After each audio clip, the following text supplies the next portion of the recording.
So thanks, Professor Powers, for coming here. So tell me a bit about yourself. You are a professor at Tsinghua University, and you also teach the Schwarzman Scholars Program. Yeah. Yes, I'm a professor in the School of Economics and Management at Tsinghua University, in the finance department. But I also hold a joint appointment with the Schwarzman College, or the Schwarzman Scholars Program, which is a relatively new institution at Tsinghua University. I've been at Tsinghua in Beijing for now something more than 6 years. This is my 7th academic year. Unfortunately, I don't speak Mandarin as well as I would like to, but I'm planning to do some intensive training this fall when I have a sabbatical. Okay. What brought you to China, though, especially Tsinghua?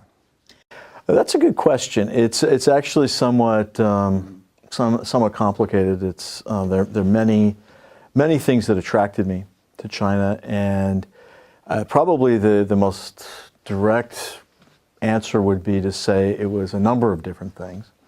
But then I think I should highlight the ones that are most significant. Two things that I usually mention when I'm asked this question are, number one, my wife is Chinese. She's from Hong Kong. That wasn't really the proximate or immediate cause for coming, however, because we were both working together in Philadelphia, and actually when I came to Beijing, she took a job in London for a number of years, and so we were actually commuting, very long distance commuting. And so there wasn't really this direct cause relationship with my coming to Beijing. It had more to do with professional opportunities. Okay. But I would say the fact that I was comfortable with China and with Asian culture, somewhat with the language, those things were all very important. And you're from Pennsylvania originally, right? Yes, actually I was born near Pittsburgh. Okay, great.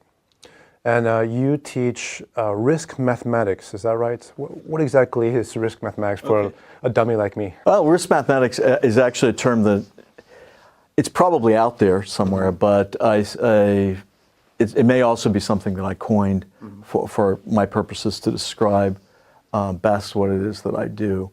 I work largely on research problems related to insurance, the insurance industry, but also the mathematics associated with insurance. And I was looking for a term that would describe the breadth of what it is that I do. And I found that other things didn't quite fit that well. Insurance mathematics, I think, might come close to it, but insurance is embedded in a larger field of financial risk. And so I think for that reason, risk mathematics is a good term. Now my background, my academic background is in statistics. I got my Ph.D. in statistics, but I've never really felt that the word statistician described what I do. Exciting. Well, it can mean a number of things to different people. I was more on the probability side of the statistics world, probability modeling, and I would say probably applied probability modeling. And then even more precisely, probability models as applied to financial risk. Right. Well, considering that your specialty is in insurance and that kind of probability side of it, here in China, Alibaba has come up with a system to measure risk on insurance called Sesame credits. Yes. What is your take on this system, and compared to other systems that perhaps seen in the West commonly, like that we have there? What do you think? Well, from what I've heard of the Sesame system and what's going on in China generally, I think it's very interesting. I know something about credit scoring in the United States, and one of the major issues there, even before we entered the era of big data and so on, was privacy, and perhaps the misuse of statistics, and also, I guess, use of statistics for discriminatory purposes. that would also be a major issue, major consideration. Prior to joining the academic world, I worked as an insurance regulator, actually in Pennsylvania. I was a deputy commissioner in the state government. And we were concerned in the insurance world about unfair discrimination based upon ethnic background or employment or marital status, those types of things. And of course, the same issues arise in credit scoring. Now, as one uses more and more data, and as individuals lose their privacy or the veil of privacy that they once had, these issues become more serious. But at the same time, I think society is becoming more accepting of the broader use of data. So it's very interesting dynamic to watch. But just to get back to the specific issue of credit rating, credit scoring in China, I with one of my students have had an opportunity to do some consulting for a company that's developing a credit scoring system for peer-to-peer lending, a peer-to-peer lending platform. And so we actually had the opportunity to look at data that are available, some of which involve social media interactions. Right. And those turn out to be statistically significant. They turned out to be useful in forecasting one's ability to repay a loan. So it is a very interesting and very dynamic area of study. Well, I've heard that kind of being used in other parts of the world, right, where employers, for example, will look at your social media history to determine whether you're apt for the role or so on, right? And it's interesting how that kind of data is increasingly being used outside of what is considered just social media browsing and being used more and more for data-driven purposes and analytics, right? And considering what's happened recently in the U.S. regarding Facebook, you know, with the breach of data and kind of privacy, we recently had the CEO of Baidu here in China. Baidu is a large search engine, just like Google. He made a comment just after that news broke out that, I quote here, Chinese people are more open or less sensitive about privacy issues. If they're able to trade privacy for convenience, safety, or efficiency, in a lot of cases, they're willing to do that, he said. What do you think about this? Do you think he's on the mark there? I think there's much truth in that comment, but I think it applies to people in every country, perhaps to different degrees. From talking to people, professionals, academics, students that I encounter from North America, Europe, East Asia, Southeast Asia, especially during my time in China, which is sort of coincident with the development of or the use of big databases. What I've noticed is that Europeans tend to be more sensitive, more protective of private information. Americans are somewhat in between, and then East Asians may be less concerned about it.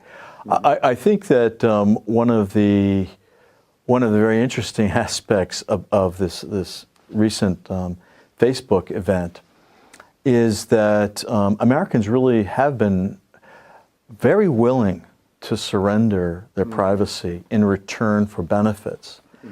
And I think that if you look closely at the substance of the Facebook controversy, you'll actually see that there may be more politics in that than there actually is concern about privacy, because these things have been going on for a number of years, but they've just sort of come up in the context of many other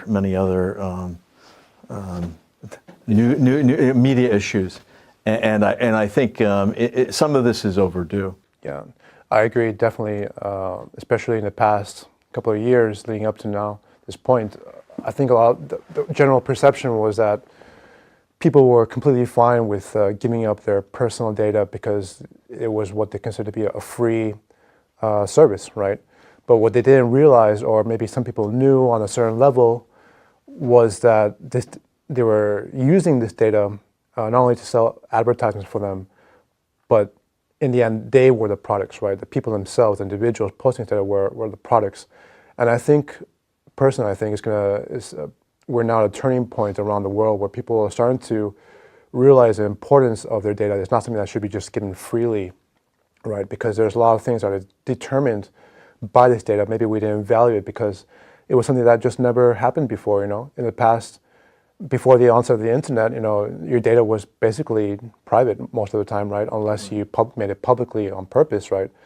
But now, with the more open the internet is, the more danger there is of the consequences of that being leaked and being misused or abused, right? And that's what people are realizing now.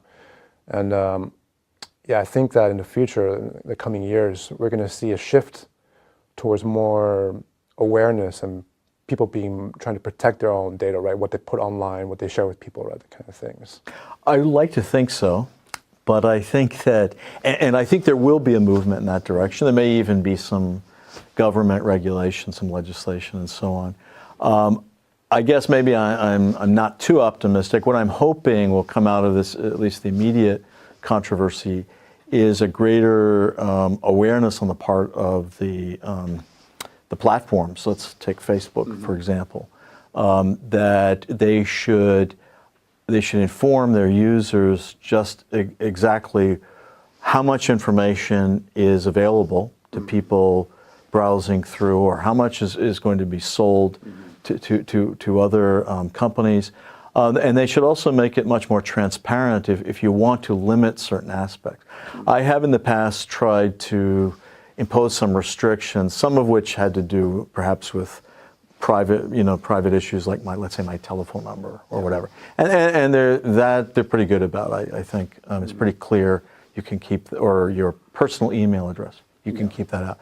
But there are some other things where it's very difficult to figure out exactly how who can see what, and exactly how you can allow certain people to see it, but not other people to see it. Now I understand it's a very complicated process because, and perhaps it's an unreasonable demand for me to say I want you to know something, but not you. But I don't want you and you to know it. And with you and you, I want you can see. Yeah. Your friends can see it too, or your friends of friends. But with you and you, I like you, but I don't know your friend. This may be somewhat unrealistic, and so I hope we will take some positive steps in that direction. But I think the overall, we're moving into a world in which unless you want to live as a hermit or recluse or something. Your information is out there, and you can try to withhold some of it, and certainly I think some of it should be withheld, but it becomes more difficult. And I think that the social norms have changed. Yeah, I think the crux of the issue, though, is that people didn't realize that it was being used to mislead them or to kind of sway their opinions in some cases, right? There's some evidence that was used way back in the Obama campaign, right? Obama was trying to get its supporters to like its pages, and then through similar techniques, right? That's where it was pretty much pioneered. Right. They were finding out who those people's contacts were and how to get to them, their phone numbers and emails and so on, right? Right. So I think people they're more, or they used to be more comfortable with sharing information, especially between friends, maybe having that option to choose who does this and that. But once you start saying, okay, this information is being used surreptitiously, against, not really without you knowing, in order to maybe change what you and your friends think, that's where the line is crossed, right? People start thinking. I understand that, and especially people are particularly sensitive about politics. I guess my feeling was I wasn't aware of how the Obama campaign had used the information. I think back in 2012. Yeah. But my understanding is that if I had I'm a Facebook user, and if I had friends who are Obama supporters, and I know I have many who are, that if they wanted to, they could sign up with some process that would give their information freely to the Obama campaign. And at that time, part of the information they were giving up was their connection to me, so that not only was the campaign able to access their information, but it was able to access some amount of my information, at least to the extent that they knew that I was their friend. And then perhaps they could cross match that with some other database and find out that I like this or like that, and then perhaps target me in a certain way. Now, this really doesn't bother me, because I don't, personally, I don't make much distinction between trying to sell me a car and trying to sell me a presidential candidate. I believe that it's marketing, and I expect that. I don't expect people who are selling me cars or presidential candidates to be completely forthright. I expect them to put their best foot forward. So I understand that, and that doesn't bother me. But I guess it does, just the ease with which my data were accessed bothers me. Yeah, exactly. Well, considering, let's take us back towards China then. In that case, Sesame Credit is part of this plan, the government's plan in the future to monitor and regulate also different kinds of behavior, and that could also influence how people use different services, like public services, like being able to board trains and so on. In the West, we're currently worried about this being misused in order to manipulate or influence people's thinking, right? Do you think there's a similar concern of that happening in China through Sesame Credit and that kind of stuff? I guess that I see Sesame Credit as a business application, but I understand that there may be similar types of programs that may restrict one's use of various types of transportation facilities or other opportunities as a result of previous antisocial behavior. I think this is quite, certainly the government involvement is quite different from what one sees in the United States or what one anticipates in the United States. But I think we see it broadly used in business. I think that people have to be very concerned about what they tweet, what they post on Facebook, and so on. These things can come back and haunt you. Political sensitivities are at an all-time high in the United States, and so there are restrictions, maybe perhaps not legal ones, but there are restrictions on what one can say if one wants to succeed in business. So I don't know whether the government is moving in that direction, but certainly it could, and certainly data exists to make the job easier for anyone who wants to implement that sort of system. Okay, let's move forward to a different topic. So recently, it was on the news that Trump levied these tariffs to China, not to China, but the rest of the world on steel and aluminum. And they announced further tariffs of $60 billion around that amount, targeted directly to China. Just on Monday, a few days ago, China announced their own tariffs put into effect immediately, resulting in about $3 billion.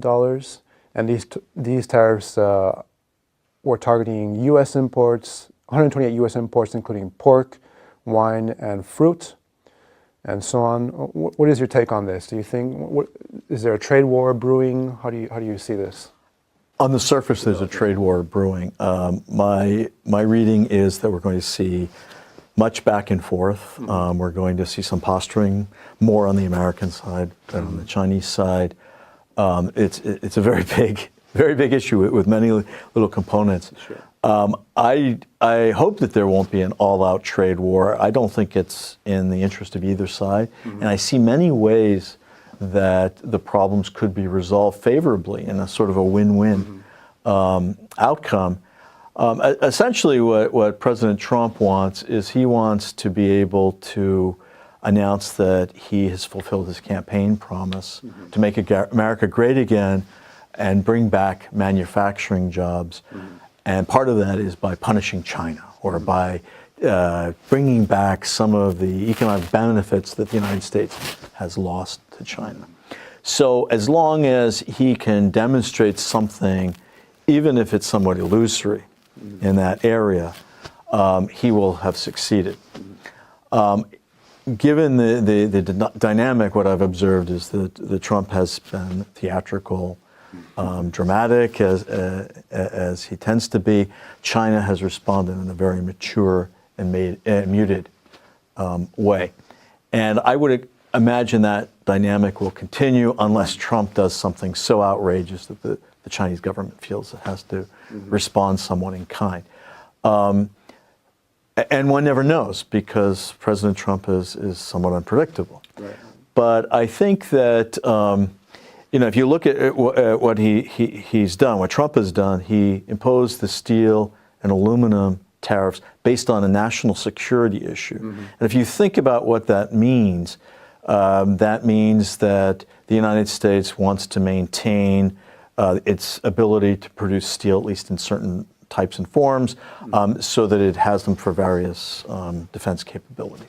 And that's a legitimate concern. But then if you look at what was done, it was first imposed across the board, but then exemptions were given first for Mexico and Canada, then for, I guess, some countries in the EU.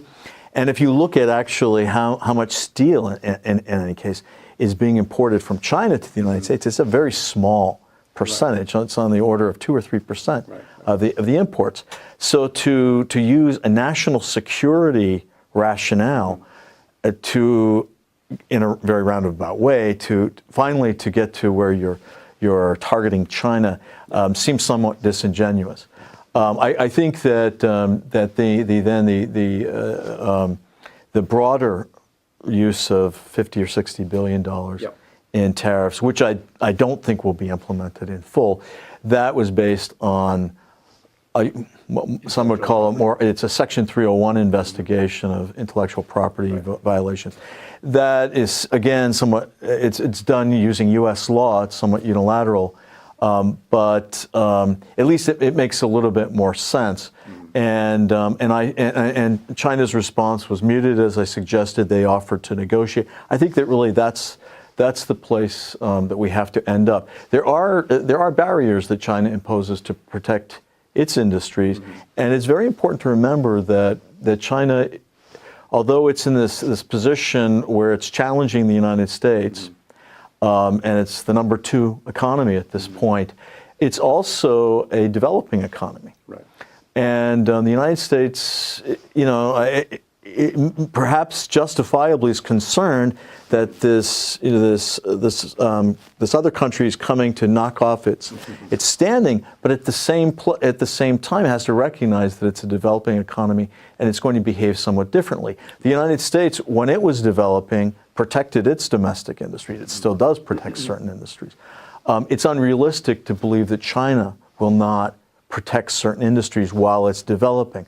But these are things that really should be discussed by people around the table, not by throwing taunts and insults and so forth. Well, I wanted to bring it back to the first point you mentioned, that the tariffs on steel and aluminum targeted the world and a lot of countries generally.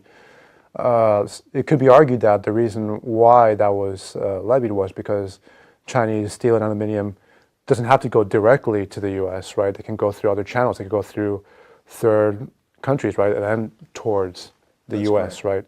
That happens in other parts of the world as well. Like, for example, Brazil has a large amount of tariffs against Chinese products. So what some enterprising individuals do is that they import Chinese products to other countries, and then through the economic system that they have in South America called Mercosur, they then export it to Brazil at a much cheaper rate.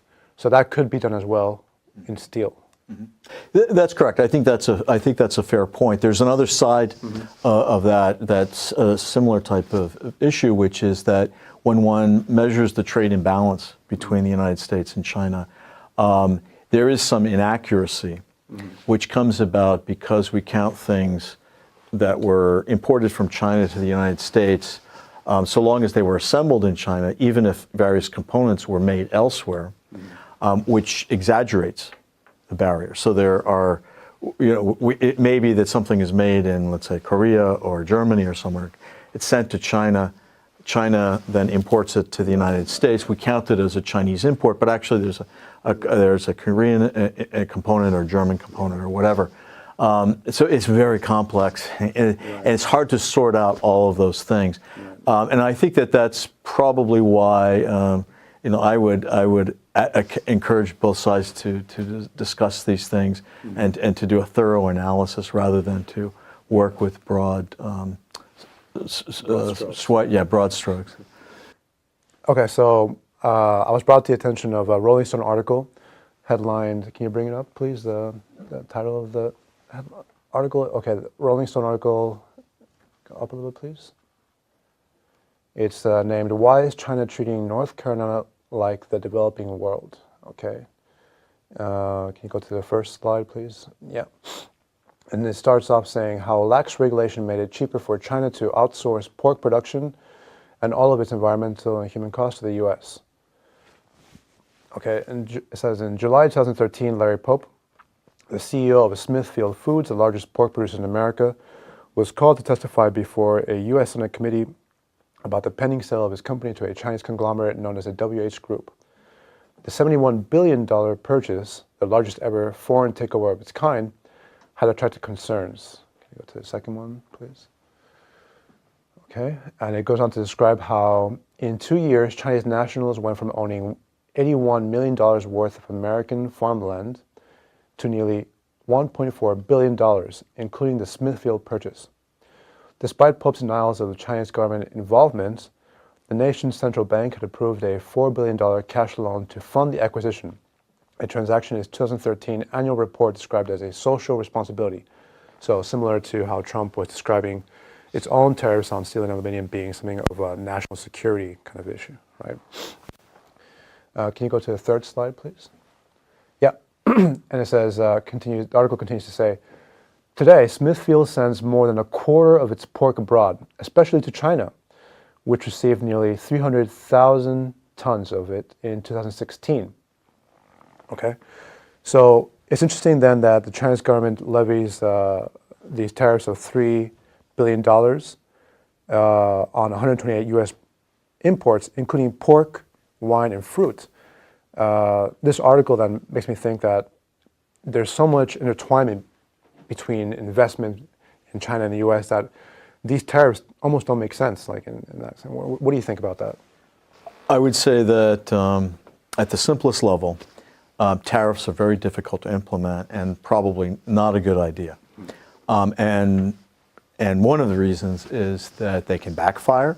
They can create all sorts of unintended consequences. So in the situation that you pointed to, China had invested in U.S. agriculture and pork production in particular, which I guess in and of itself was somewhat controversial, and now it proposes to impose some tariffs on pork imports from the United States to China. Now, I'm not sure whether those tariffs are designed in some way to exclude this particular purchase, which is the sort of thing that is possible, I suppose.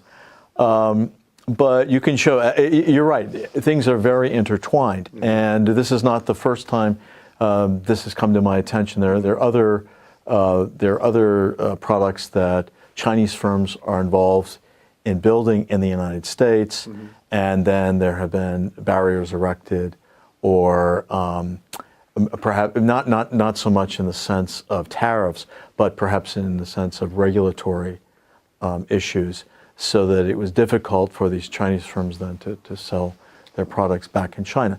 And so I think that this is something that both sides have to watch out for. Now, I suspect that when China responds, and it's responded in different ways, one of which is to announce some targeted tariffs of a relatively small magnitude, certainly small compared to what President Trump is talking about going the other way, that it will do so with a great deal of political acumen. I think that the EU has done this in the past, has placed restrictions on imports from congressional districts and states of legislators in the Congress and the Senate who have wield perhaps disproportionate amounts of power and can influence policy. And I would imagine that China will do the same thing. I also think, as a general concept here of Trump has, and this gets back to how tariffs can backfire. President Trump will have problems in that many U.S. exports come from states that supported him in the last election, and so you impose a tariff on something that China imports. China imposes a tariff on something your supporters are producing. There's a difficulty. But going back to steel, the United States buys Chinese steel and steel from other places so that it can manufacture things like airplanes, and we may save the jobs of some steel workers, but perhaps we'll cost more jobs in the manufacturing industry, in airplanes and other places. So it's very difficult and generally something to be avoided, but in certain situations perhaps reasonable. Yeah, it's interesting how I think we're also at a crucial transition point.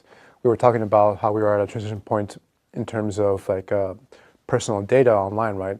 But we're also at a key moment for globalization, right? Because like you mentioned, these kind of tariffs, they're being used very specifically nowadays, right? You used to think that tariffs would be used by governments to punish an entire sector in different countries, right? But now, like you're saying, regulators in the European Union or China specifically are planning to use tariffs to target elections in the future, right? And there have certainly been some articles speculating, some analysts have been speculating how China's initial response by levying this $3 billion tariff is just the beginning, right? How that's a kind of like it's setting the tone, right? And it's a warning almost, right?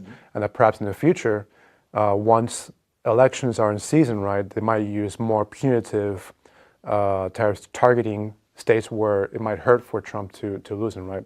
So considering that, how do you think it might affect China's economic policy of Made in China 2025, where it hopes to have a larger industrial base and output, that kind of situation?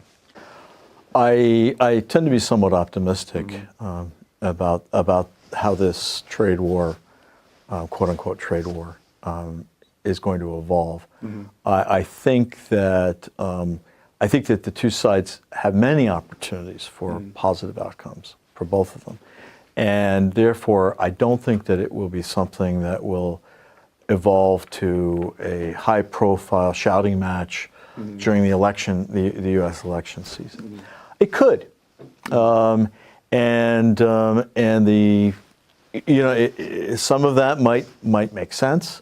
Some of that certainly could be misplaced, because what one's talking about today in terms of imposing a tariff may not take effect for some period into the future, and it's subject to change and further negotiation.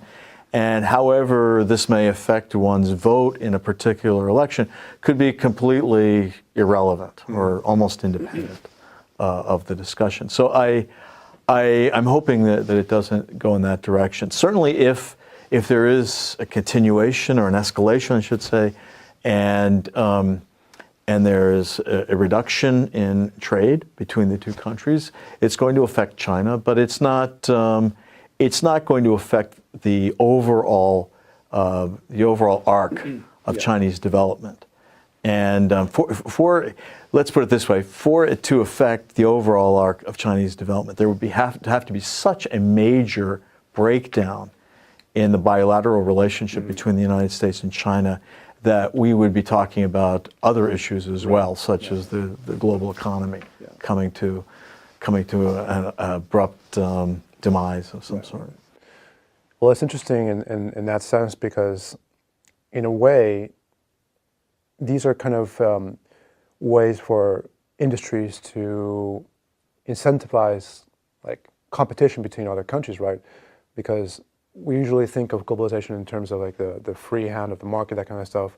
But this is another way for countries and other organizations to challenge themselves based on the restrictions imposed on them by their country or other countries to grow in certain areas, to find ways to go around, right? To develop in different ways. I just think it's curious how this is developing, whereas in the past couple of years, decades definitely, anytime someone mentioned tariffs, it was always in a negative way. But I think maybe it wouldn't be so necessarily a negative thing moving on in the future, right? It could be a way to maybe not necessarily punish or castigate another country, but to maybe push them in a certain direction that will be beneficial for both sides, right? If we're talking about win-win development. I would prefer not to see tariffs used as a routine method for solving problems. Yeah. I think that the role for tariffs should be to create a level playing field as much as possible, and not just tariffs, but other types of impositions or obstacles to trade. And also to create a self-regulating, self-enforcing mechanism so that all sides know that if I step out of line and I do something to harm this process, there's an automatic response that's going to hit me. In other words, there's this sense of reciprocity, but we're all restrained and nobody's going to use them because we know that on the whole it's negative. Now, this brings up a topic which I think is very important and has got us where we are today in the United States. But of course, we're talking about the bilateral issue. In the United States, I think that the approach of absolute elimination of borders, reduction of tariffs or elimination of tariffs, free trade agreements, without looking at the impact on domestic industries and doing something to address the concerns of those who are affected by that has been very problematic. And I think that that's part of the reason that Donald Trump got elected president. Now, you can analyze that with more of a political filter, and you could say that essentially the trade unions, U.S. labor movement, was aligned with the U.S. Democratic Party, which I think, going back to the Clinton Gore administration, with the completion of NAFTA and so on, was really that movement was really abandoned by the Democratic Party, and not picked up by the Republican Party. So the U.S. labor movement continued to support the Democrats, but was getting very little in return. And the argument that was constantly made was, well, sort of from the hierarchy of the Democratic Party would be, well, we kind of know better, and maybe you'll lose some jobs, but with the lower costs from these imports from countries like China, you'll be better off on the whole. And that may be true according to some economic model. Yeah. The problem is that it may not, the lower cost of certain goods may not offset the shock that comes to one who becomes unemployed suddenly. And what the government should do in that sort of situation is sort of create a bridge for these people, either slowly to retire, and for that industry, as that industry retires, or to move to some other industry through retraining. Right. And I don't think that happened. There just wasn't the political interest or the political will to do that in the United States. And so I think many people have felt left behind by the benefits, the the money that has been gained to the economy, they haven't seen their share of it. Right. Well, that's something very difficult for any side to tackle these days, because those jobs, you could argue they're not coming back anyways, because they're being lost to automation, and it's not a simple issue of just bringing them back from other countries, right? They're probably going to be lost forever. And you're right, governments should be there to kind of retrain these individuals that don't have the opportunities, but that's not going to work for every individual, right? What do you think about these arguments then, and some experiments taking place in Europe with universal basic income? Do you think maybe that could help solve these issues, or maybe it would have a worse outcome in the future, socially, economically? I haven't looked that closely at the proposals for universal basic income. Mm-hmm. My main concern of providing basic income would be that it might create some moral hazards. Mm-hmm. That people might decide that if they don't have to do anything to earn their money, that they might start engaging in bad behavior. Mm-hmm. And because they have free time. Mm-hmm. And there's nothing good for them to do. But I'm very sympathetic to the concept, and the way I would like to see it structured, and perhaps it is in some of the proposals, because as I said, I haven't read about it that much. What I think we need to do, because all of us, with maybe very few exceptions, are going to be challenged by robots and artificial intelligence. Yeah. We may be made redundant or obsolete at some point. We could look at it positively and say, well, we may be living in a paradise of abundant resources where machines are doing all the work and we can just enjoy ourselves. But I think we know enough about human nature to know that, well, there's this expression that idle hands are the devil's workshop. Okay, and without going into any religious or spiritual connotations, I think the fact is that when you have a lot of free time, some people have hobbies and they will look for ways to improve life for everyone. Other people will not. Yeah. And what I would like to see is, and I think we're going to need, and maybe this is just the beginning. The U.S. steelworkers example is just the beginning. What we need to have is government programs. Mm-hmm. They don't necessarily, I don't want to be always going to government as the solution, but programs, government programs or public-private programs that get people involved in productive, useful enterprises that may not, in some kind of economic equilibrium state, generate the wealth that they need in order to survive, but can be beneficial for society and avoid problems of moral hazard. And also give them a more rewarding life. And I think that there will be more and more people that will be subsidized in that way, and that we shouldn't look at that as a negative thing, but perhaps as a result of prosperity. Now, I say that, recognizing that some countries that are much poorer are far away from that. And we have to keep in mind that there are many things going on in the world at the same time. Yeah. Well, China had a similar experience because due to its efforts to reduce overcapacity in the steel industries, steel and aluminum as well, they've had to lay off millions of workers in these sectors, right? And a lot of them have undergone training or are undergoing training and relocation in the sectors. How do you think that kind of, considering your experience in the U.S., how do you think this kind of issue is going to turn out in China? How is it different from the U.S. in that sense? Well, you're right.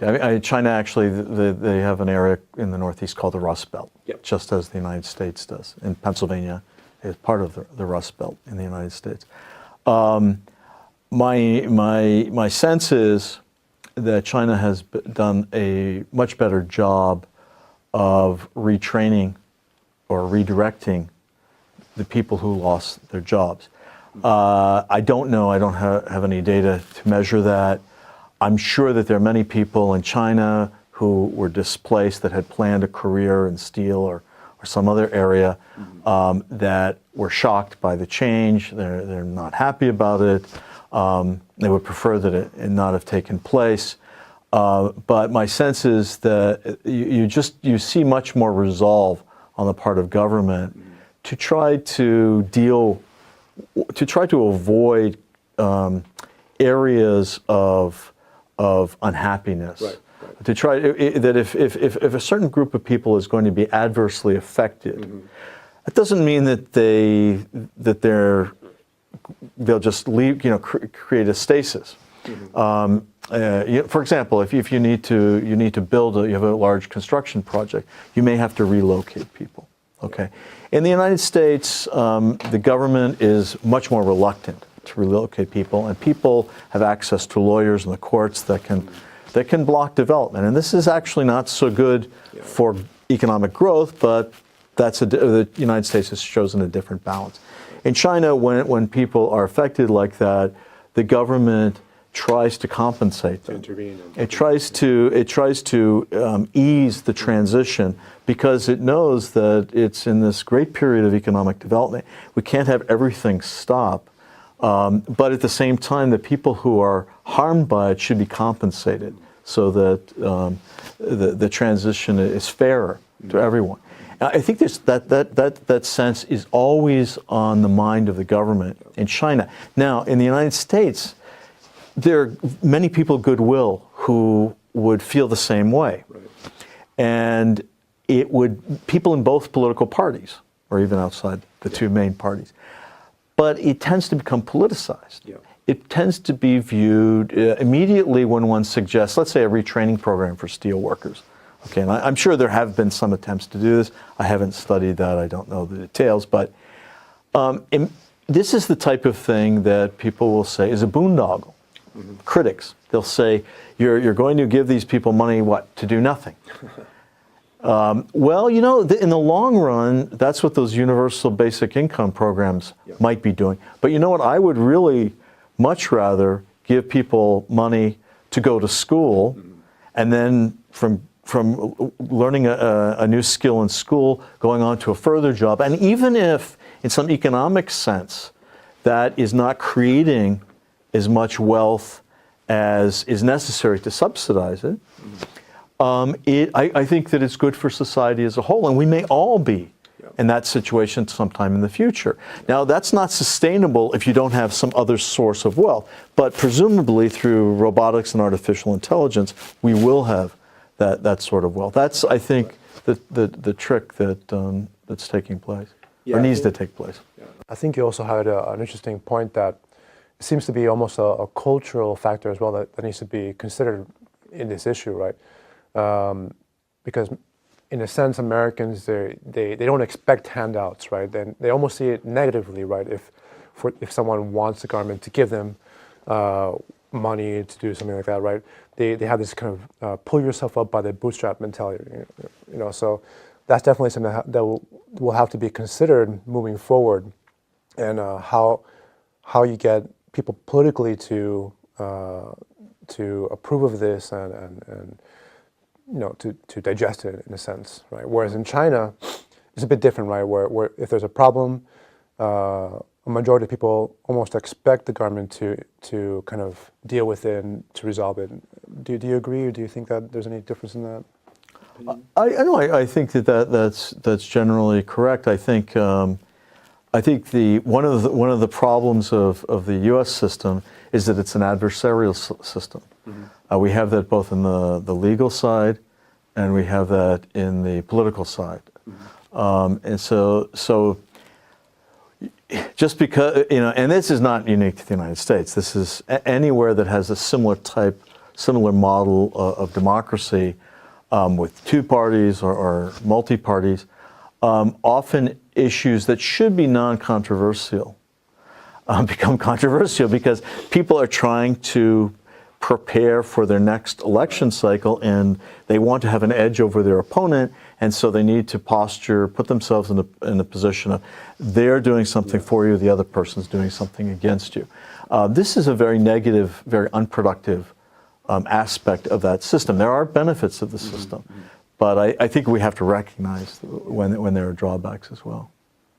Okay, so let's move on to a different topic then, about China's debt risks, right? So a lot of analysts around the world have been commenting and painting like certain pictures about China's growing debt and how it might affect the world, not just the country, but the world. What is your opinion that some experts see considering individual Chinese investors, even laymen, inexperience affecting retail investment? I think that that there is a problem, and the government's very well aware of that problem. From my perspective, the problem has arisen from a period of time when the government supported sort of growth at all costs, and it was before this era of quality of growth as opposed to speed of growth. Yeah. So at that time, when the demand was, or the incentives for not just the national but also the provincial governments was to find products, stimulate the economy, build things, there were some choices that were not quite as good as others. Mm-hmm. And there were projects that were funded, money that was borrowed, and that couldn't be paid back, or that won't be able to be paid back if it's still in process. I think that the country as a whole has changed direction, and so I don't think that this problem will be aggravated or will grow larger. At the same time, it's also been identified as a problem. It's one of the major issues that was discussed at the recent National People's Congress. Yeah. And in fact, that and I think pollution and poverty were at least three of the top issues. Right. So it certainly is a high-profile issue. It's getting the attention of the government. You can see they're taking concrete steps to address it. It will require some spending, some spending of government resources, some belt tightening, but I don't see it as the major problem that I think some financial analysts outside of China claim it to be, or assess it to be. And I think that some of those assessments come from not understanding, a lack of understanding about how the Chinese government works, and just what its resources in terms of reserves are, and its ability to change direction. So I don't see this as a major problem, but it's a constraint. It's a constraint on the engine of government and the economy as we go forward. And I think that the problem will be resolved, however. And I think that this is something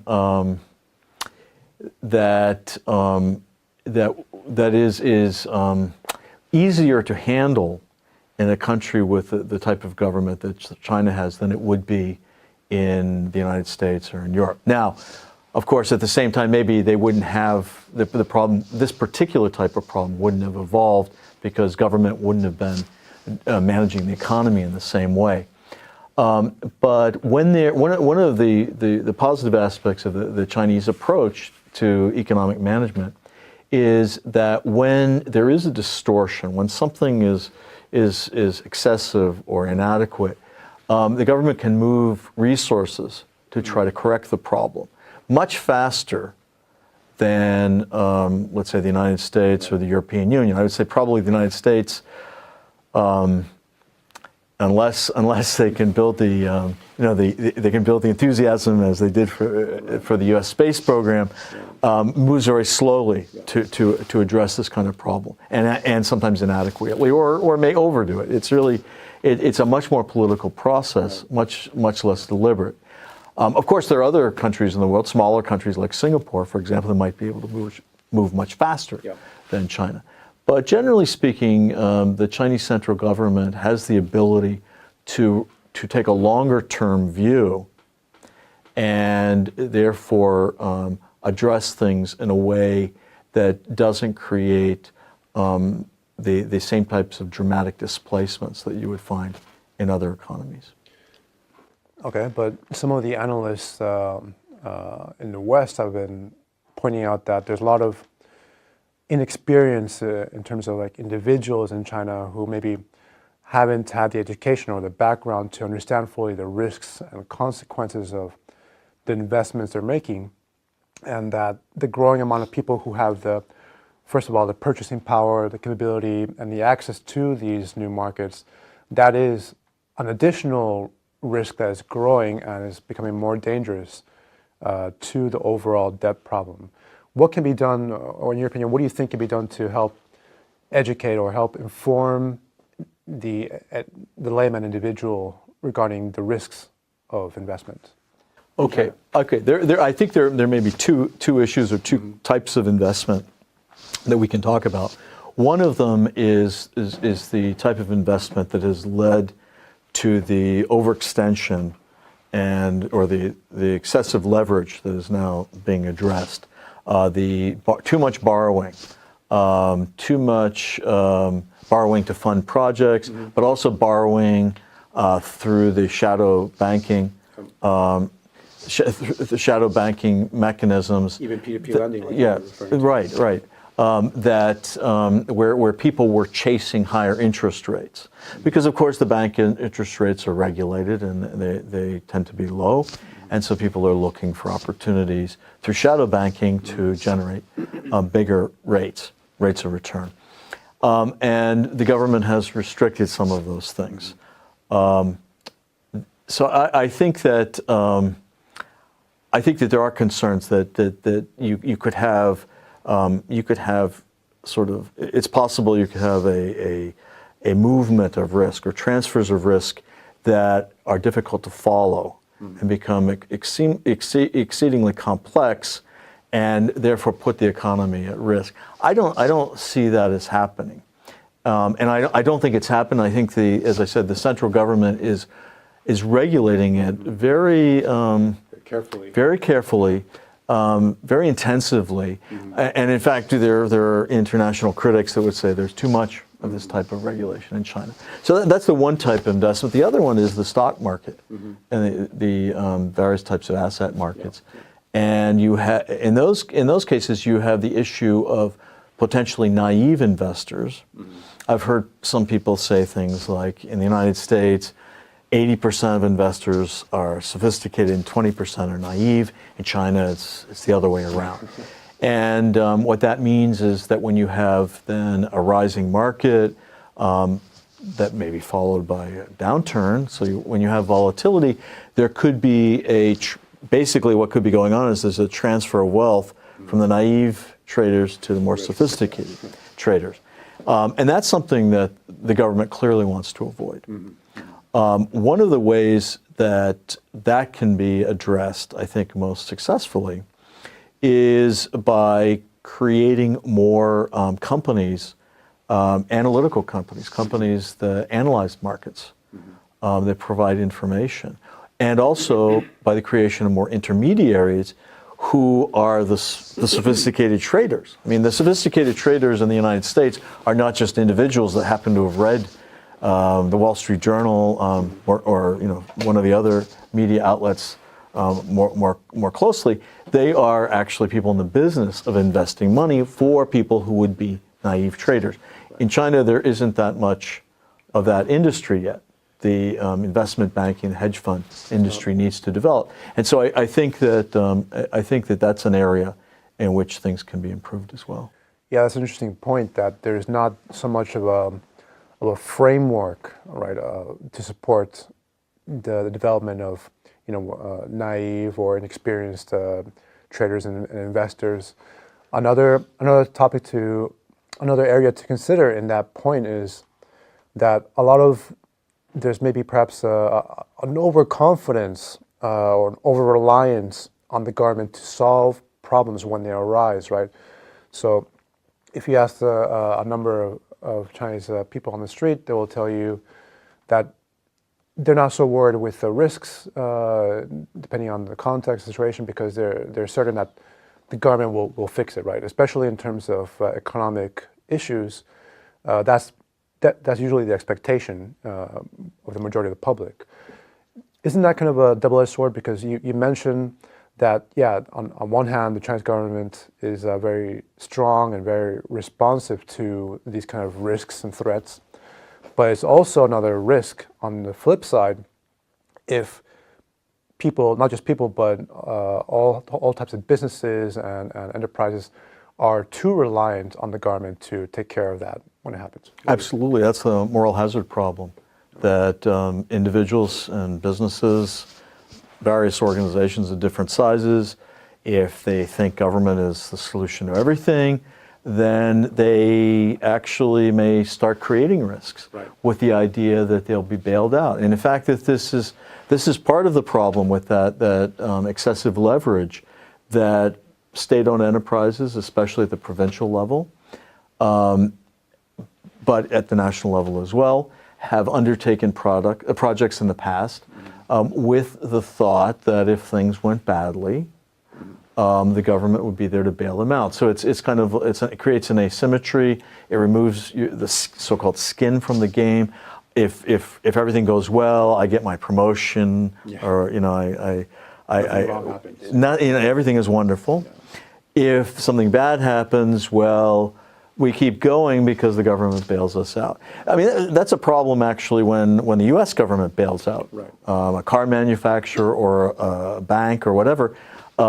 It's creating the same sort of moral hazard. I generally would be opposed to that sort of involvement in the economy, and I think there's every possibility that at some point the Chinese central government may decide to send a signal that it is not going to be available to bail out every bad project that occurs, but they probably will do it in such a way that ordinary people are not harmed.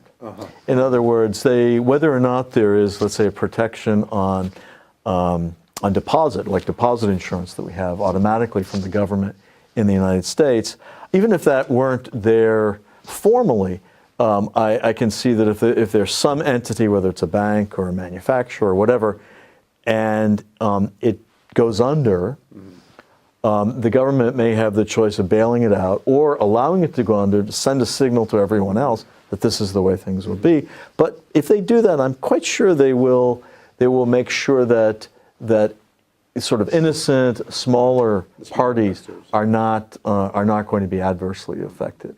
I would have less confidence that the U.S. government would do that unless already there's something like the deposit insurance in place. So that's I think also gives you an indication of how the two systems react differently to those kinds of problems. Well, we already had the precedent set in the U.S. In 2009, after the bailouts of the banks and everything, where it's kind of opposite to what you describe.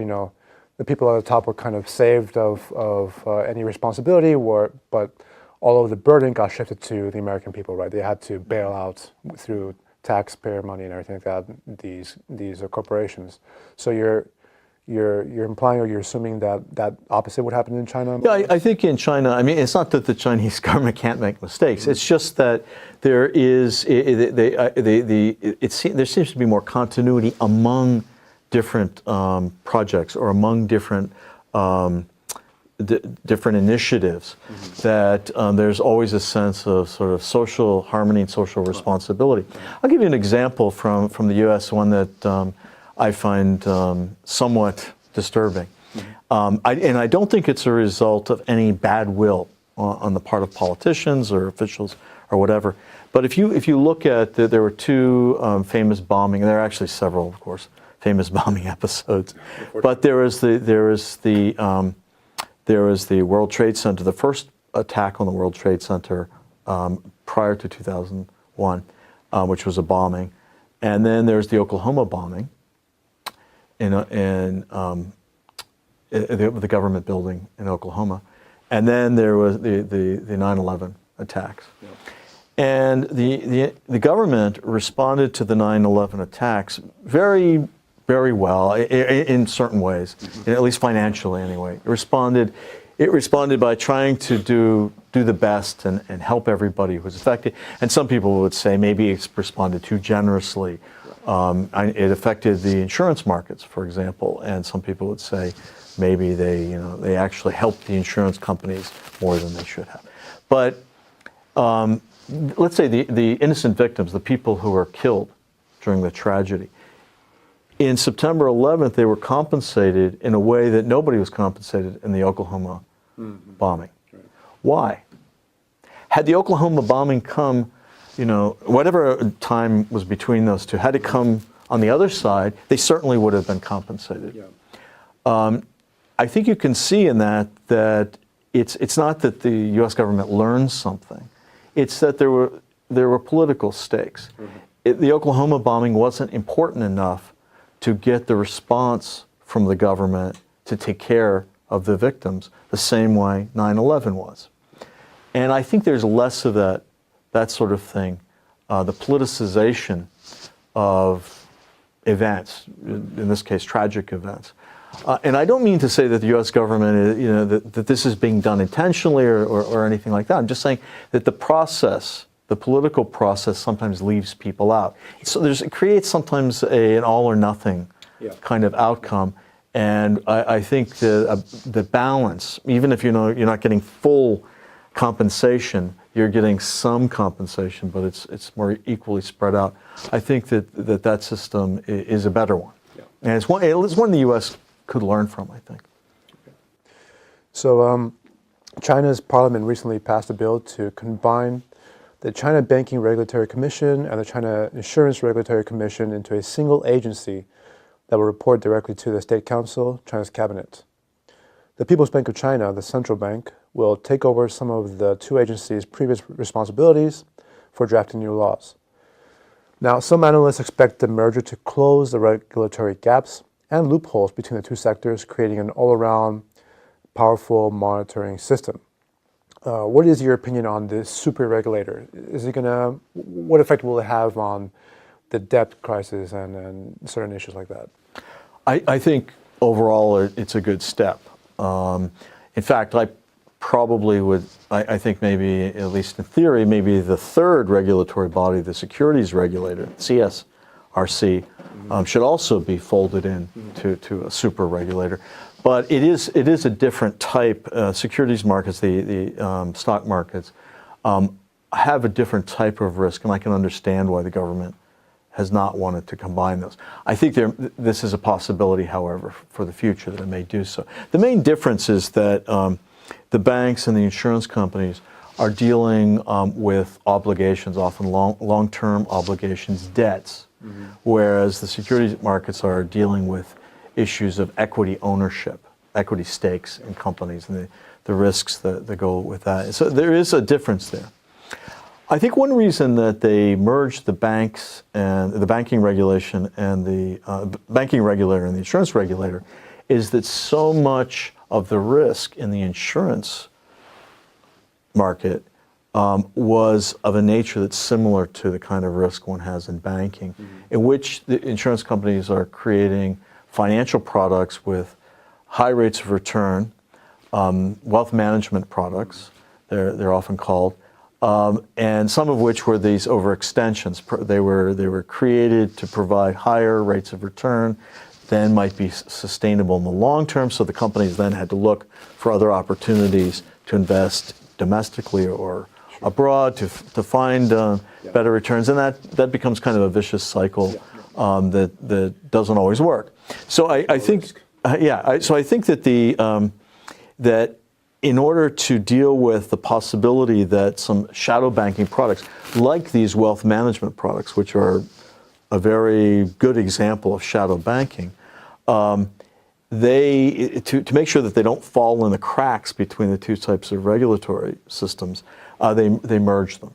Okay. And I think that does have the benefit then that nobody will be, in the administrative agency that handles this, when an issue comes up, there isn't the possibility that every regulatory agency will look at it and say, well, that's not in our jurisdiction. Now, this actually happened in the 2008 financial crisis in the United States. In the case of AIG, which is a large insurance company, AIG and other insurance companies in the United States were regulated quite well by insurance regulators at the state level. Now, that's quite a different system. That's actually the system that I mentioned earlier I was involved in. I worked as a regulator in Pennsylvania. Generally, regulation, state insurance regulation works well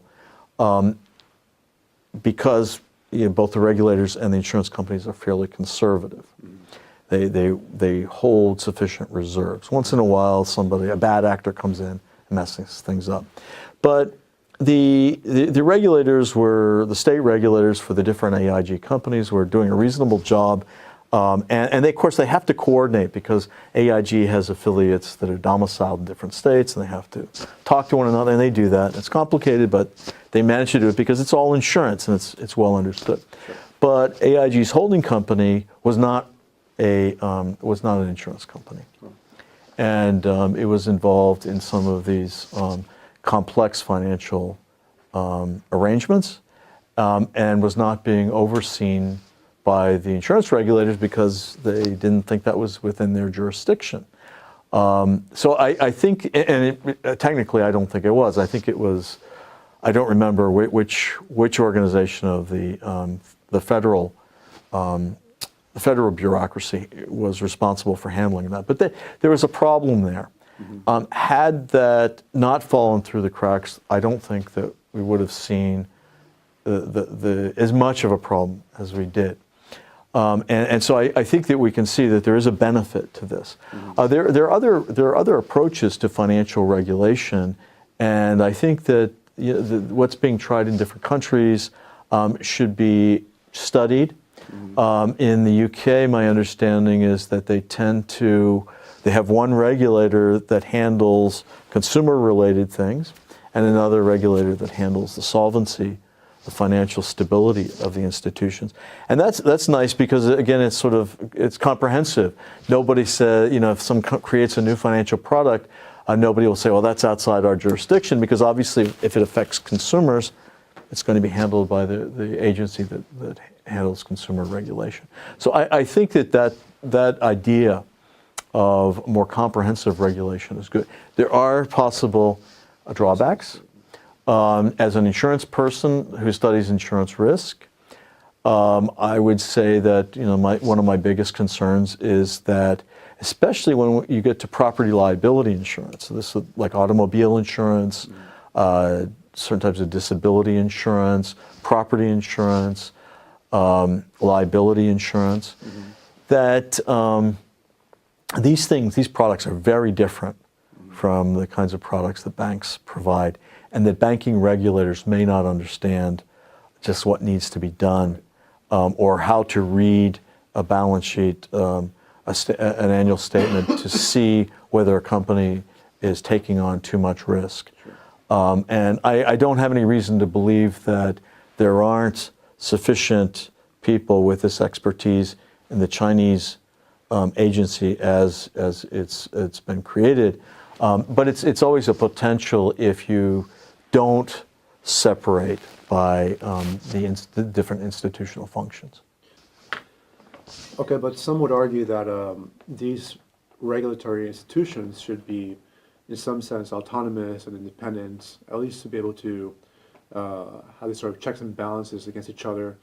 In this case specifically, though, China's new super regulator is going to report directly to the State Council, China's cabinet. So there's going to be a lot of influence from the party directly. So how does that affect the business, the what they're doing eventually? I think that from purely a regulatory perspective, that really isn't too problematic. Most of there are regulatory agencies at the federal level in the United States that operate independently. They certainly operate independently of one another, but many of them ultimately report up to the president through the executive branch. The Federal Reserve Bank is an exception. The head is appointed by the president, but it's constructed so that it operates with much more independence than does the People's Bank of China in this country.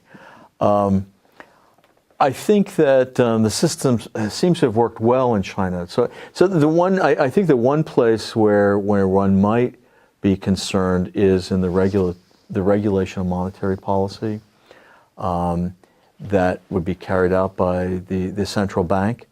It doesn't seem to be as much of a problem in China, perhaps because there isn't this politicization that I talked about. Now, I want to be clear, because obviously there is politics and there is government, and the government is taking actions that are presumably beneficial for the people, but also for the government, for the maintaining the stability and success of the government and its officials. So the central government controls the People's Bank of China, and so monetary policy and other policies, the lawmaking that you mentioned, and so forth, these are all controlled by the central government. But given the nature of the entire political system, that doesn't seem too out of place. Where it might be, I think if one looked at the U.S. and imagined Republicans and Democrats fighting over monetary policy, and of course this political competition does leak in. I wouldn't say that the central bank is completely impervious to those kinds of things. But if you imagine that that every change in interest rates was something that would require would be a result of this adversarial system, I think it could be quite difficult. And actually, I would say, if you look at fiscal policy, I think that's one of the problems the United States has, is that fiscal policy is carried out explicitly through the political process, and it's often hampered. It often stagnates. We need to invest in something we can't because there isn't a compromise available. So in China, you have the fiscal policy and the monetary policy all under the control of the central government. As long as the government is in good hands, as long as it's working well, I think that's actually an ideal way of organizing it. Where you need the checks and balances is if you have more centers of opposing power. And there's less of that. It does exist in China as well, okay, but it's less so than what you have in a two-party or multi-party system as you do in the Western countries. Okay. And the final question regarding insurance then. China has a lot of the so-called zombie companies, of state-owned enterprises that have non-performing loans, and they have to keep the people they have employed in employment, right? Right. What can be done? What can the Chinese government do, in your opinion, to solve this kind of problem?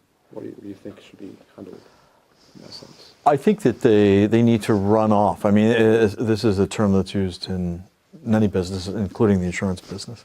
They have to run off these companies. They have to provide for their employees. They have to make transitions of the services that they're currently providing to other organizations. And there are different causes for the different kinds of entities, zombie entities.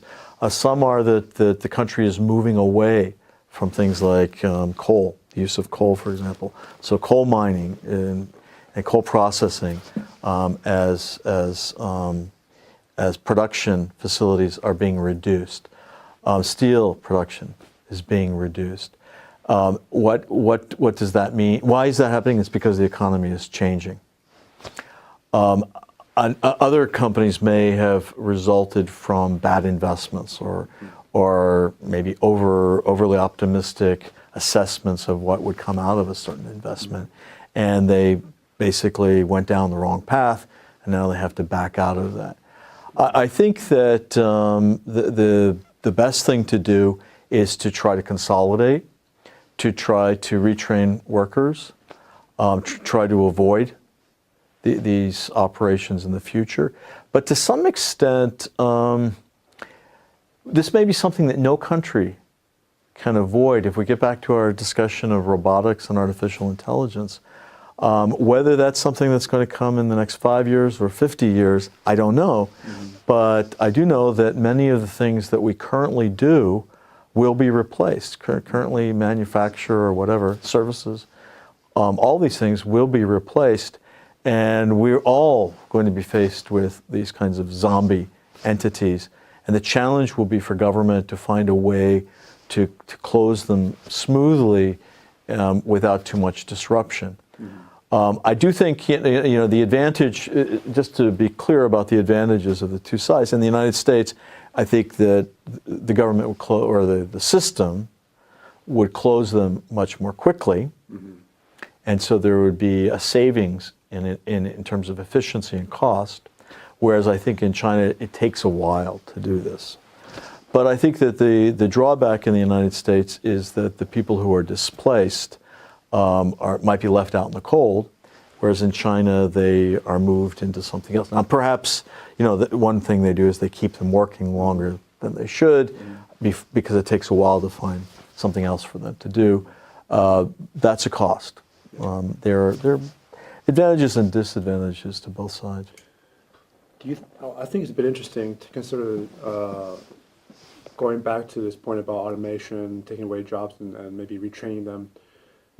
Do you think that maybe some people would prefer to stay working in these zombie companies and to maintain the illusion of having work and having to produce something even though it's not necessary, rather than, as opposed to receiving handouts from in terms of, universal basic income? Maybe some people would prefer to work despite knowing that they're not producing anything than just to sit and receive money. What do you think?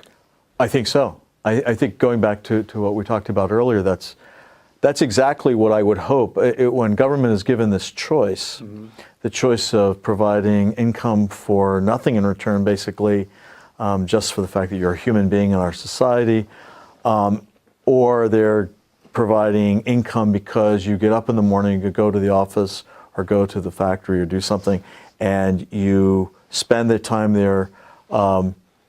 It may not be that meaningful in terms of its economic contribution, but it certainly has social benefits. Yeah. And I think that there are many people who would prefer that. Yeah. And I think that for society as a whole, it's a better option. I don't have. If you told me that that we had abundant resources and that robots and artificial intelligence were going to take over in a purely benevolent way and provide for everything that we could have, and we had a choice of just allowing people to collect a certain amount of money and buy whatever they want with that, or to do something in return. I would prefer that they do something in return, and I think most people would prefer to do something in return. From a purely economic decision theoretic perspective, obviously you could say it's better for me not to have to do anything for my income, because I could take my income and then do the thing that you're going to ask me to do anyway. Right. But the fact is that people procrastinate, people don't plan, and they could end up with a very, very ambiguous existence. And I think that, I don't like to say that the government or anybody knows better for people. I would rather that people make their own decisions. But I am concerned that that some people will just be bored, or turn to crime or turn to drugs or something else. Yeah, I agree. The reason I think that people would prefer to occupy themselves, even despite getting money for free in some cases in the future, is that people have humans in general, I believe, have a kind of innate need to have a purpose, right? They look for a purpose in Right. everything they do. Right. Most people, right? So whether that's writing books or painting or having a 9-to-5 job, people require that to occupy their time. Otherwise, as you say, maybe they're just feel like they're wasting their time in a certain sense, right? Given the choice or the chance to get free income, I think a lot of people would maybe languish, right? They would just stay at home, maybe not producing anything and just consuming, and then that would have not necessarily a bad impact economically, but maybe sociologically, also psychologically for the individual themselves, right? In Japan, for example, you have this issue with the so-called hikikomoris, which are young people from teenagers, even reaching up to age 30 or 40 or more, that have found ways to stay in their homes and have maybe basic income, but they refuse to leave the home, right? They refuse to interact with society. And it's become such a large problem to the extent that the government is trying to get them out, right? And you could argue that maybe that's a problem unique to Japan, but as the developing countries progress, right, in this sense, we could see that happening more and more often, right? Especially as new technologies emerge, people have ways to occupy their time and their resources to avoid interacting with outside world socially, economically, and so on, right? So, that's definitely something to look out for in the future. I totally agree. I think it may seem that it's far away, and maybe Japan is seeing the first edge of this evolution. But I think that the virtual world is becoming more and more attractive. Yeah. At some point, for many people, it will be more attractive than the real world. We can imagine that, our video games, our interactions with the virtual world are becoming more realistic. Our monitors are growing larger. I can see a day in which my entire apartment is just, the walls are all in the ceiling, everything is monitors, or perhaps I even have a hologram, and I can have this totally artificial existence. Maybe somebody brings me pizza every so often, or maybe I figured some other way to get nutrition. But why would I want to go outside? Because I have everything here, and it's wonderful. This is a big challenge. How is this going to? We could use. I can see very positive things that could come as a result of this technology, but it certainly will lead to some dramatic changes. And I think that it's very important that we find ways for people to make choices. Now, I think that we do get into this, and I want to be somewhat sensitive about this because I do believe people, should have the freedom. I think people, generally speaking, are better off making choices for themselves because they know their own what makes them happy and what the personal utility is better than some outside entity like government.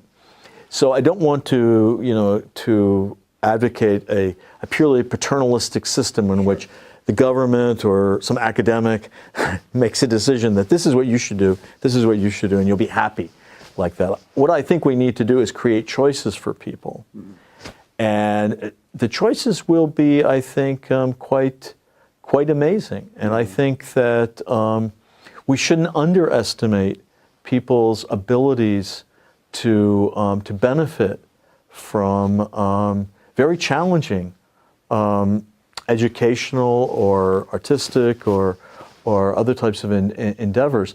Actually, one thing just came to my mind was I was involved in interviewing candidates for Schwarzman College at Tsinghua University, and I remember one of the candidates had been involved in, I believe she was a philosophy major, and she had been involved in bringing philosophy, I think it was to a certain disadvantaged group. I think it may have been to people in a homeless shelter.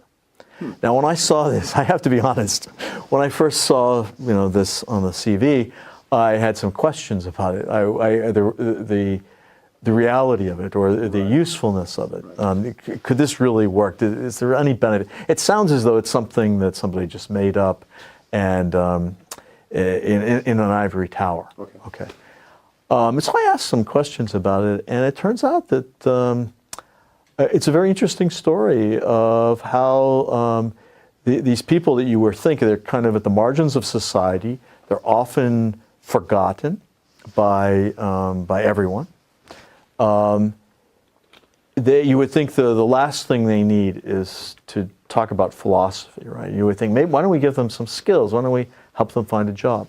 Well, perhaps there are no jobs anymore because technology has replaced them. Yeah. Or perhaps in this case, some of these people have emotional issues, psychological issues, drug dependency. Perhaps they can't. They're really disabled. We can give them opportunities. They don't have to, if you start talking to them about philosophy, if that's not of interest, if they see that as irrelevant or patronizing, they can walk away. Yeah. But it turns out that many of them were very interested in this. And they plan for it. They plan for the next discussion. And I'm not saying this is universal, a universal resolution to these problems, but I think providing choices to people is really the key. And in the abundance of resources that should come out of our enhanced technology, there will be choices. That's what actually the internet is about. That's what our mobile technology is about. Incredible array of choices. So I'm optimistic about that. I think that there will be opportunities for people to do good things, and we just have to make sure that we facilitate that. Yeah, but I have to argue maybe that there's a bit more nuance to that.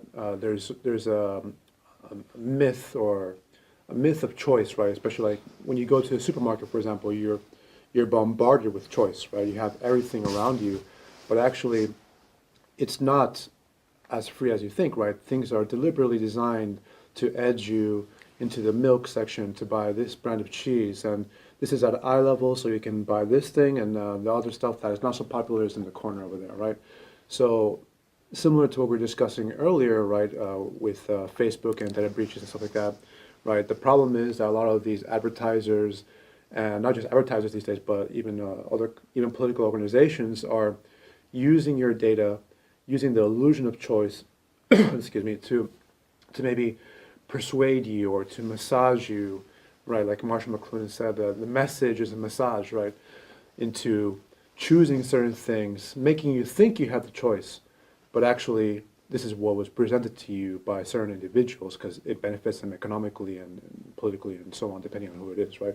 So that's what I'm worried about moving forward in the future, right? Where the technology will be so advanced, so sophisticated, right, that as it's being claimed even nowadays, right, they will know more about you than you know about yourself, right? So that's what I'm worried about, though. Okay, I think that's a fair question. It's a very deep question and very interesting question. I guess one thing I'd like to do maybe is to split our attention to two different roads or paths. One is, I think that the examples you were thinking of or provided, they tend to be more in terms of some outside entity, perhaps somewhat malicious, extracting something from me. Now, I was, with my earlier comments, I think I was thinking more along the lines of technology has already provided some abundance. We've got these extra people around. What are we going to do with them? And we try to make their life more meaningful, and I saw that as a positive thing. I guess one thing I would say is that if we're in the latter context, there really isn't, I don't know yet what the malicious, the advertiser or whatever, what are they trying to extract from me? I'm already redundant in a sense. I would, perhaps we're getting into something like the Matrix scenario where our brains are going to be used as battery power for some technological civilization. I doubt that we're going to be that useful, unfortunately. So go ahead. I think it's already happening, though. It's like, it might be not what you as an individual can be done by being persuaded, but it's more like what you, along with a group of individuals becoming a mass, right? How they can influence a political structure or economic system, right? As was being implied is what the Russian actors are trying to do, right. Or even what the Obama campaign tried to do, or the Trump campaign tried to do with its own voters, right? So it's not so much that an individual's data is important, but the big data, right, as an aggregate, how that can be used to influence the masses in general. That's what the word is in my opinion. I think this is a huge challenge to countries like the United States, because unfortunately, I'm a believer in freedom, personal freedom. I grew up with a very strong belief in that. I would argue that, I like living in China, in which I live in a safe society. I like, for example, that I don't have to worry about people having guns in the society. At the same time, if I went back to the United States, where there is a right to own guns, I would acknowledge that would be quite a dramatic thing to take that right away from people. Obviously, there's a different cultural context, a different historical context, and there are trade-offs that people make. I guess that the thing is that when we look at something like the disinformation or the manipulation that takes place, I see that as maybe the next logical stage of a free society. If you want to, say this is in the United States, you say this is a free country. Mm-hmm. That's always the thing. We can do whatever we want. This is a free country. Well, then I'm free to manipulate you, as long as I don't get within your, your physical zone, and I don't punch you, I don't hurt you. Now, of course, things are regulated. There are laws. I can't. I guess from a distance, I could cheat you out of money or something, right? And so that's against the law as well. But there's always been this idea that if I could seduce you in some way, that's okay. That all is fair as long as I'm not coercing you. And I think that that's actually the next logical step now that we have this ability. So I actually, to some extent, I don't know what to say when people. I understand the privacy concern because one could say that yes, you're entitled to this privacy. This belongs to you. It's not property that others can take away. But if it's a matter of manipulation, fake news, for example, fake news is really nothing new. We've had advertisers. Yeah. We've had advertisers manipulating our understanding of products. We've had bias in the media for many decades, maybe for the entire length of the country. And yes, it's getting more exaggerated. Okay, but it certainly is within, to my mind, it's within the concept of what freedom is, and it's up to people to figure out how to deal with that. Not to say that that they're somehow suddenly, we woke up and we realized we were being tricked, because it isn't a sudden process. It's something that's been going on for a long time. Now, in China and in some European countries, there are more restrictions on these things, and there's less ability to do it. But the United States has always prided itself on saying, no, this is a free country. Anything goes. If anything goes, that means that I'm free to manipulate you, and that means that there will be negative consequences. Now, I know every issue is a little different. Okay, I'm not advocating that foreign governments like Russia should be able to be involved in tampering with U.S. election, even through advertising or giving money to candidates or so on. So I think that there are certain lines that have to be drawn. But if it's an American political action committee trying to win your vote, I don't know. Who's going to be the arbiter to say that what this person says is a lie and what this person says is just an aggressive spin on reality? I think that's a very difficult thing to resolve in a free society. Yeah, I agree with you completely. It's going to be something that future generations will, even nowadays, we're tackling this issue. We have to find ways to deal with it, and I guess it depends on people educating themselves individually and spreading those opinions, those ideas to people in a responsible manner, right? So maybe if you don't like what's happening, that you go out there and you make your voice heard, you do something about it, right? Don't just be a passive actor in that existence. Right. And that's all I think that the opportunity exists. If people are concerned, they can say something. Well, thank you so much, Professor Powers, for coming on. Do you have anything else you want to say before we finish, or anything you want to recommend? I would just recommend, I guess, to people who are listening to this broadcast in China, especially visitors, guests like myself, people, even those who have been here for a longer period of time, to take advantage of the country and to learn about it.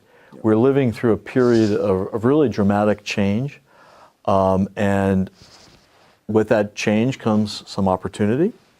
And I think the biggest opportunity for someone like me is just to learn about the country and learn about how its institutions work differently from the ones in the United States, which is my home country. I think that really has helped give me a better perspective and to see what the advantages and disadvantages of different systems are. I would also encourage people to travel and to spend some time, get to travel and try to spend more than just a week in another country. For students, I'm in the academic world, I deal with students all the time. I'm very happy that so many Chinese students have a chance to travel abroad, to go into exchange programs. I know US students do the same. We have at Tsinghua, we have the Schwarzman Scholars Program, which is explicitly designed to bring Americans and others to China to study at the master's level. And I think that by spending a semester abroad or a year or even longer, one can learn a tremendous amount about other systems, and then that can help to inform a better decision making when one goes back home. Yeah, especially as globalization continues to progress, we're going to need more people who, especially considering China-U.S. relations, we need more people from the younger generation and moving forward to have maybe in-depth knowledge of China, and then how to bring that back to people in the U.S. so that there's better understanding, not just between China and the U.S., but all other countries, right? Because with more understanding, more experience, there's more progress in certain senses, right? In certain ways. Yes, I think so. Yeah. Okay. Thank you very much for the opportunity. Yeah. So this is your book, right? Acts of God and Man, Ruminations of Risk and Insurance. Right? So it's available on Amazon. It's available at the best booksellers on the internet. Okay. And the book addresses a number of different themes, some of which we've touched on here, but in particular, it was intended to address differences that I perceive between the types of risks that exist in the insurance world and those that exist in the banking and investments and other areas of the financial sector. Great. Well, I'll definitely read this book later on, and I'll try to learn as much as possible from it as well from future occasions. Yeah. Okay. Well, thank you very much. Thank you. Much. It's a pleasure. Pleasure too.